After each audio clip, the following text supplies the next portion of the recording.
Medaber Israël Ravi Beranana, on est en 5784. Parashat Re'eh. Les événements sont terribles. Le monde entier semble se liguer contre nous. Tous les éléments, nous sommes inverses, comme disaient les Romains, contraires à nous, ne vont pas dans notre sens. Et c'est une immense question. Ça nous paraît un peu injuste, on n'en voit pas la raison. Mais cette paracha a, dès son premier passouk, a quelque chose de très très actuel. Dès le premier passouk, on commence à s'étonner. Le premier passouk dit Re'a anochi noten lifnechem hayom bracha uklala. Voici, Re'e, regardez, Anochi, moi Hashem, noten lifnechem, j'ai donné devant vous hayom aujourd'hui, bracha veklala, une bracha, une klala, et la bracha vous sera donc dédiée, Asher si très naturellement, tishme'ud, vous écoutiez, vous acceptiez, el mitzvot Hashem, Elokechem, les mitzvot de Hashem, que vous considérez comme votre guide, votre Dieu, Asher anochi metzavetchem hayom, que je vous ai ordonné aujourd'hui à vous. Et naturellement la klala, si vous n'écoutez pas. Ici, on peut s'étonner de deux choses. La première chose, c'est l'insistance du mot hayom.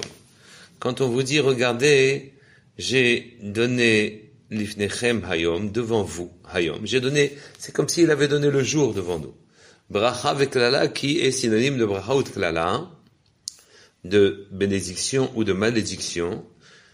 Et cette bracha, asher tishme'un, si vous écoutez. On nous demande on nous demande de voir la bracha ou la klala, mais pour la voir, il semblerait qu'il faille l'écouter, qu'il faille écouter en tout cas les mitzvot d'Hachem. Donc on pourra voir la bracha si on écoute les mitzvot d'Hachem. Donc on change notre sens des perceptions. Mais surtout, c'est expliqué encore une fois, et la bracha asher tishmeun el mitzvot Hashem, le kechem, asher anochim metzaveh etchem hayom, que je vous ai ordonné aujourd'hui. Le mot hayom est redondant, il est répété 2 fois. Qu'est-ce qu'on veut dire par là?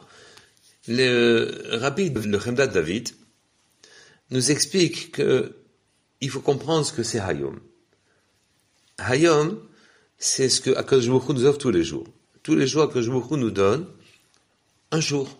Et dans ce jour-là, il met un sol sous nos pieds, un ciel au-dessus de nos têtes, il nous donne de l'air, et il nous donne des arbres, de la verdure, des jolies choses, et des péripéties viennent surgir dans notre journée, qui nous sollicitent pour qu'on fasse des mitzvot, ou bien que l'on rate sa journée.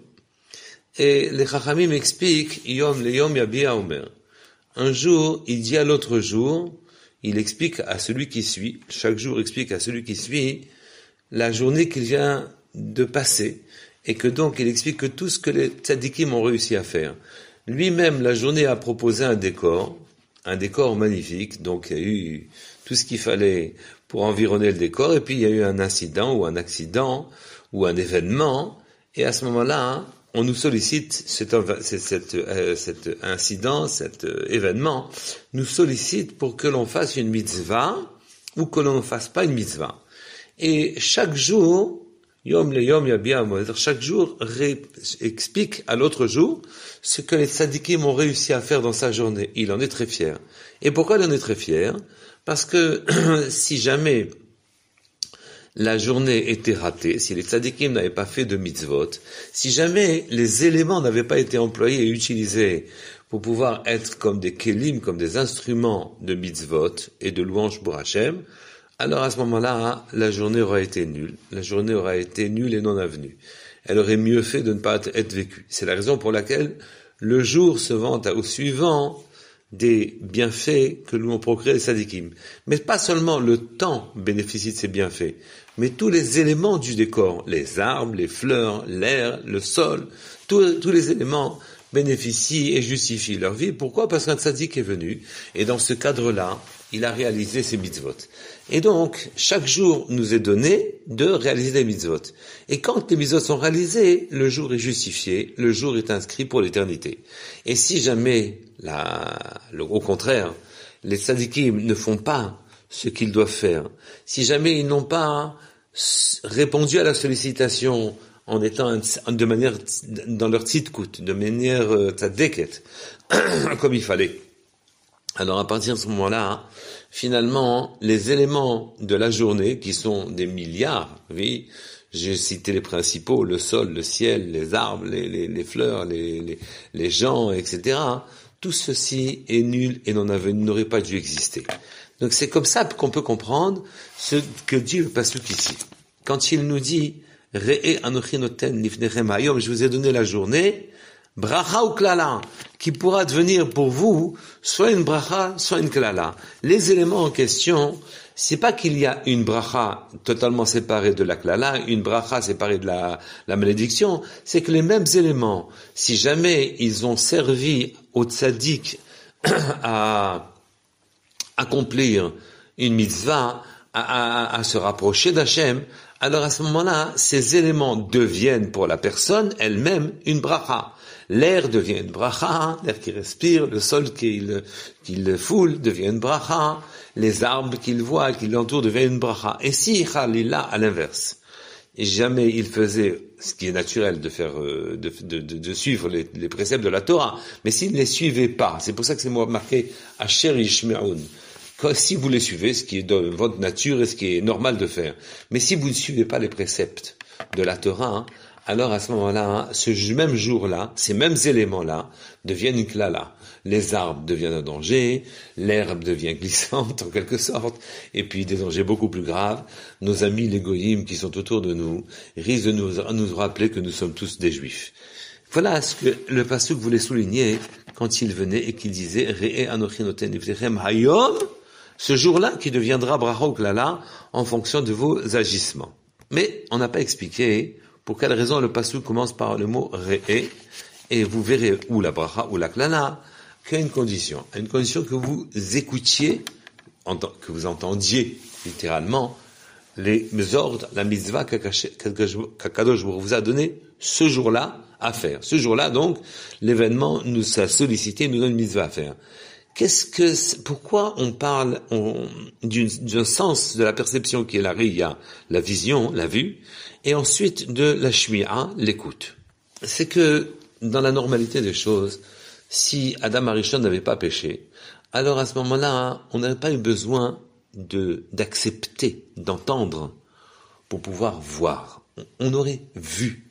Adam Arishon voyait Hachem, voyait tout, connaissait le sens de chaque chose. Il comprenait l'étincelle divine qui était cachée dans chaque animal, dans chaque brin d'herbe, et donc il voyait ce qui lui avait donné droit à l'existence, à ce brin d'herbe, ou cet animal, ou à cet homme. Il voyait, il n'avait pas besoin de croire. Au contraire, aujourd'hui, puisque la vision a été pervertie après que Chava ait vu le fruit de l'arbre de la connaissance et qui lui a plu, la vision donc a été pervertie, et que donc ce sens-là ne nous permet plus d'avoir une spiritualité, c'est-à-dire que il nous reste une vision, la vision, mais une vision de chair et de sang. C'est pas l'œil sikhli, c'est pas l'œil intelligent qui voit, c'est l'œil d'en bas qui voit. Mais la shmi'a, l'écoute, l'oreille n'a pas été pervertie. Et donc aujourd'hui, pour pouvoir voir, il faut que l'on entende. Si l'on entend et que l'on accepte, parce qu'on ne peut pas ne pas accepter, qu'on entend quelque chose, si on entend, alors à ce moment-là, que Jvourou nous donnera des grandes choses à voir. Sans cela, on ne pourra pas voir. Contrairement à un de nos gentils compatriotes qui a dit « Je ne crois que ce que je vois », puisque, au fond, il ne croit en rien, finalement il ne verra rien que ce que lui propose de voir ses yeux de chair et de sang. D'ailleurs, au Sinaï, et j'en finirai là-dessus, quand les bénis d'Israël sont revenus du fret d'Adam Arishon, ont réparé jusqu'à sa faute, et qui sont montés au Sinaï, et donc la vision chez eux était à ce moment-là Metukenet, elle était réparée.